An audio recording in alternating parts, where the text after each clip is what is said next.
Hi అండి, welcome to Andhra recipes. Me Indira from Tanuku. నేను ఈరోజు చిక్కుడుగాయ వేపుడిని చేసి చూపిస్తున్నానండి. ఈ చిక్కుడుగాయ వేపుడు చాలా డిఫరెంట్గా ఉంటుందండి. అంతే కదండి, చాలా ఈజీగా తొందరగా అయిపోతుందండి. ఈ చిక్కుడుగాయ వేపుడు రసంలోకి, సాంబార్లోకి, ఇలా దేనిలోకైనా కూడా చాలా బాగుంటుందండి. అయితే ఈ చిక్కుడుగాయ వేపుడిని ఎలా ప్రిపేర్ చేయాలో లేట్ చేయకుండా ప్రాసెస్లోకి వెళ్ళిపోదాం. నేను 1/2 కిలో చిక్కుడుకాయలను తీసుకున్నానండి. చిక్కుడుకాయలని ఈ నీళ్ళు తీసేసి శుభ్రంగా కడుక్కొని ఇలా ఒలుచుకోవాలి. చిక్కుడుకాయల్లో పురుగులు ఉంటాయండి, జాగ్రత్తగా ఒలుచుకొని పురుగులు లేకుండా చూసుకొని చెక్ చేసుకొని చిక్కుడుకాయలన్నింటినీ ఈ విధంగా ఒలుచుకోవాలి. ఇప్పుడు స్టవ్ మీద ఒక గిన్నె పెట్టుకొని గిన్నెలో 1/2 గ్లాసుడు వాటర్ వేసుకొని ఈ వాటర్లో ఒలుచుకున్న చిక్కుడుకాయలను వేసుకోవాలి. ఇప్పుడు కొద్దిగా సాల్ట్ని కూడా వేసుకొని బాగా కలుపుకొని మూత పెట్టుకొని 10 నిమిషాలు ఉడికించుకోవాలి. ఇలా సాల్ట్ వేయడం వల్ల ముక్కలకి ఉప్పు పట్టి చప్పగా లేకుండా ఉంటాయండి.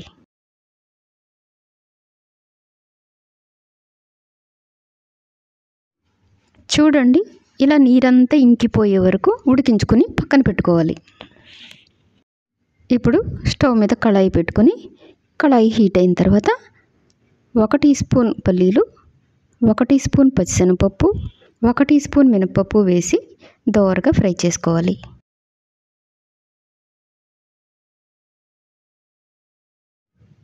పప్పు దినుసులన్నీ బాగా ఫ్రై అయిపోయాయండి. ఇప్పుడు 1 స్పూన్ ధనియాలు, 1 స్పూన్ జీలకర్ర, 4 ఎండుమిర్చి వేసి వీటిని కూడా ఫ్రై చేసుకోవాలి. ఇవి కూడా ఫ్రై అయిపోయాయండి. ఇప్పుడు స్టవ్ ఆఫ్ చేసుకొని వీటిని చల్లారనిచ్చి మిక్సింగ్ జార్లో వేసుకోవాలి.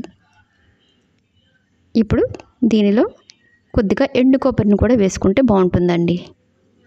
అలాగే 5-6 వెల్లుల్లి రెబ్బలను వేసుకొని ఇలా మెత్తగా పౌడర్ చేసుకోవాలి. ఇప్పుడు స్టవ్ మీద కళాయి పెట్టుకొని కళాయి హీట్ అయిన తర్వాత కొద్దిగా ఆయిల్ వేసుకోవాలి. ఆయిల్ హీట్ అయిన తర్వాత 1/2 టీ స్పూన్ జీలకర్ర వేసుకొని దోరగా ఫ్రై చేసుకోవాలి. జీలకర్ర ఫ్రై అయిన తర్వాత 1 ఉల్లిపాయని చిన్న ముక్కలుగా కట్ చేసుకొని వేసుకోవాలి. కొద్దిగా కరివేపాకును కూడా వేసుకొని ఫ్రై చేసుకోవాలి.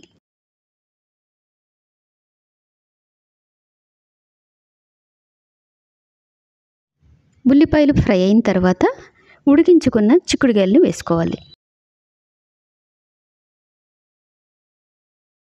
ఇప్పుడు 1/2 టీ స్పూన్ పసుపు, 1/2 టీ స్పూన్ సాల్ట్ వేసుకోవాలి. చిక్కుడుకాయల్లో ఆల్రెడీ సాల్ట్ వేసామండి.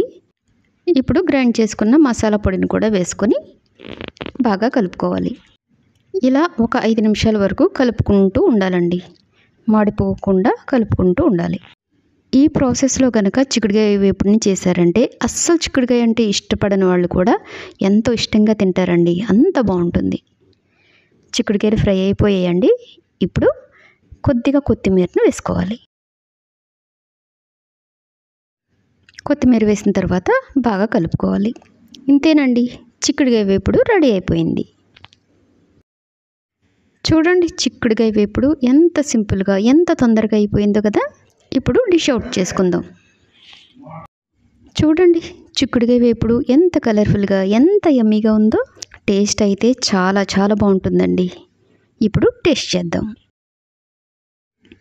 ఇలా వేడివేడి అన్నంలో చిక్కుడుకాయ వేపుడు వేసుకొని కలుపుకొని తింటే బాగుంటుందండి. అంతే కదండి, పప్పుచారులోకి, సాంబార్లోకి, రసంలోకి సైడ్ డిష్గా చాలా బాగుంటుందండి. ఈ చిక్కుడుకాయ వేపుడిని లంచ్ బాక్సుల్లోకి చేసి పెట్టినా కూడా చాలా బాగుంటుందండి. చిన్నపిల్లలకి లంచ్ బాక్స్లో చిక్కుడుకాయ వేపుడు ఈ విధంగా చేసి పెడితే అసలు బాక్స్ని వదలకుండా మొత్తం తినేస్తారండి. అంత బాగుంటుంది.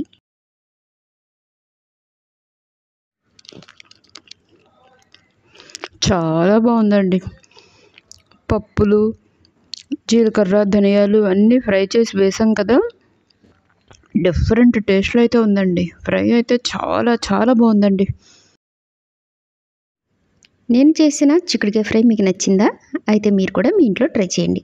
అలాగే నేను చేసిన ఈ రెసిపీ మీకు నచ్చితే వెంటనే లైక్ చేయండి, షేర్ చేయండి, నా ఛానల్ని సబ్స్క్రైబ్ చేసుకోండి. మరొక డిఫరెంట్ రెసిపీతో మళ్ళీ కలుద్దాం. Thank you for watching.